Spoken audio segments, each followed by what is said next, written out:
कहते हैं सच्ची सेवा वो होती है जो बिना शोर किए चुपचाप की जाती है, लेकिन अफसोस हम अक्सर दिखावे की मिठास में उस सच्चाई को भूल जाते हैं।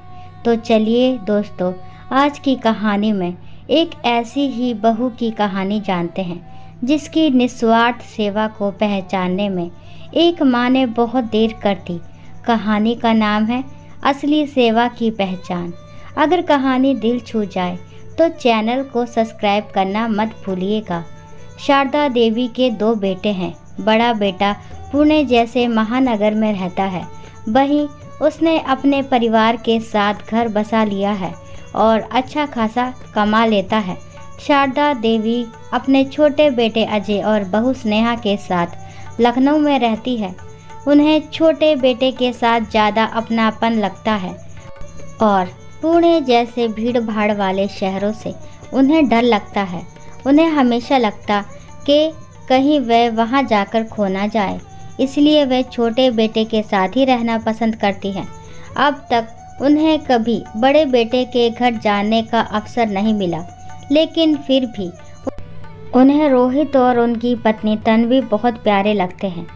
स्नेहा शारदा देवी की छोटी बहू बहुत सेवा करती है, पूरा घर संभालती है, मेहमानों का स्वागत, सासू माँ की देखभाल, सब कुछ वह बखूबी करती है।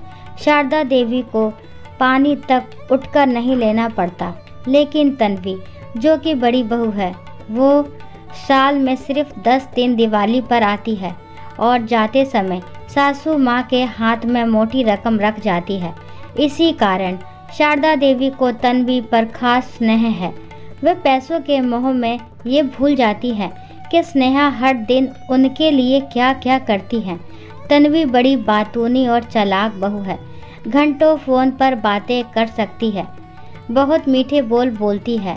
वह रोज़ सुबह अपनी सासू माँ को फ़ोन करना नहीं भूलती। आज भी तन्वी का फ़ोन आया, पैर छूती हूँ माँ जी, जब तक आपसे बात ना हो खाना नहीं खा पाती। आप कैसी हैं? कुछ लाना हो तो बताइए, 2 दिन में आ रही हूँ।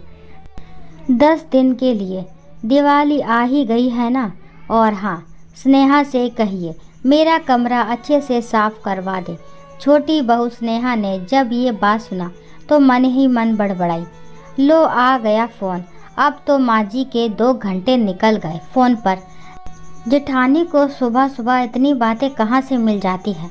तभी शारदा देवी ने स्नेहा को आवाज़ दी। अरे ओ स्नेहा, कहाँ हो? स्नेहा तेजी से आई। हाँ माँ जी, कहिए क्या करना है? शारदा देवी ने कहा, परसों तेरे जेठ और जेठानी आ रहे हैं, उनका कमरा अच्छे से साफ कर देना, बाथरूम में सब ज़रूरी चीज़ें रखवा देना। और हाँ, वो सब ब्रांडेड इस्तेमाल करते हैं, पुणे में रहते हैं ना, उन्हें कोई कमी नहीं होनी चाहिए। बड़ी वाली ट्यूबलाइट भी लगवा देना। मेरी पेटी में मखमली कंबल रखा है, उसे धूप में डाल देना और उस पर थोड़ा इत्र छिड़क देना। तन्वी ने आज फिर दिल खुश कर दिया। मुझे बहुत अच्छा लग रहा है कि मेरे बच्चे आने वाले हैं। स्नेहा मन ही मन सोचने लगी, हमें तो कम में जीने की आदत है, लेकिन जेठानी जी तो बड़ी ठाट वाली हैं, उनकी खातिरदारी तो करनी ही पड़ेगी। चलो स्नेहा, कमर कस लें। अगले 10 दिन भारी हैं। 2 दिन बाद रोहित और तन्वी घर पहुँचे। तन्वी को जब स्लीवलेस कुर्ती और जीन्स में देखकर शारदा देवी चौंक गई। ये वही सासू माँ हैं जो स्नेहा का घूंघट हटने नहीं देती, लेकिन अब तन्वी को देखकर मुस्कुराई और बोली, अरे तन्वी बिटिया, बहुत प्यारी लग रही हो, ये ड्रेस तुम पर बहुत जच रही है। स्नेहा भी ये देखकर चौंक गई और सोचने लगी, घूंघट की सजा सिर्फ मुझे है क्या? उसने भी धीरे से अपना घूंघट थोड़ा सरका दिया। तन्वी ने मक्खन लगाते हुए कहा, माँ जी आप बहुत कमज़ोर लग रही हैं। क्या स्नेहा आपकी ठीक से सेवा नहीं करती? स्नेहा ने फ़ौरन बात को पकड़ते हुए मुस्कुराकर कहा, बिल्कुल सही कह रही हैं जेठानी जी, माँ जी आपको बहुत याद करती हैं। इसी याद में ही तो इतनी दुबली हो गई हैं। इस बार आप इन्हें अपने साथ पुणे ले जाइए, थोड़ा इन्हें भी शहर दिखा दीजिए। तन्वी ये सुनकर थोड़ी असहज हुई, फिर बोली, मैं तो बहुत बार कह चुकी हूँ, माँ जी को ले चलें, लेकिन माँ जी ही नहीं आती। शारदा देवी ने बात बीच में काट दी। छोड़ो बेटा, अब तुम लोग जाओ और आराम करो।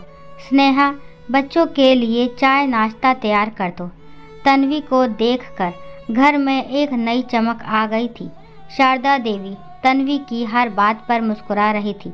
जो बातें स्नेहा रोज कहती थी वही बात अब तन्वी कह रही थी, लेकिन प्रतिक्रिया में फर्क साफ था।